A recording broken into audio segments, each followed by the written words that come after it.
Here we have a U.S. Army Chemical Warfare Service gas alarm, hand cranked, and this particular type was used in service up until about 1926 and probably dates back to about the time of World War I. This chemical gas alarm has the label of the Sparks Withington Company, which used the brand name Sparton, S-P-A-R-T-O-N.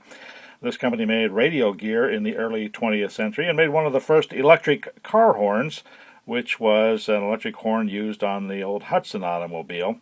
And in fact, the sound of these sirens at low speed does sound a little bit like the old Iuga horns.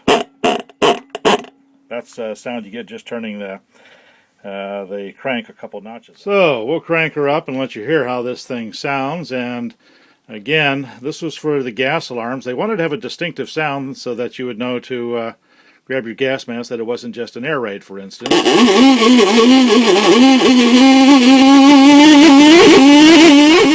Well, that certainly was a wonderful sound.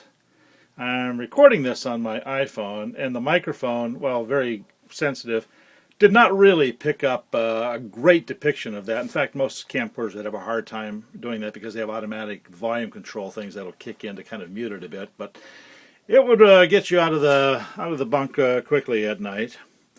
This particular unit pretty much is in its original dress. Lots of traces of the original olive drab paint on it, especially on the housing at the end there.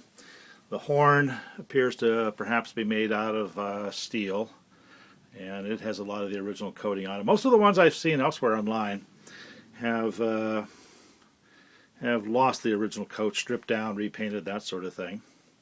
Has a little base on it. You can screw that down to a piece of wood, and actually I think some people get a nice little piece of walnut from the trophy shop and use that as a base when they want to display these. There's also a thumb screw. You can unloosen that and the whole Siren assembly lifts out. So here we have it, pre-1926 Army Chemical Warfare Service, and we would call this a klaxon gas alarm. Quite an interesting little piece of military history.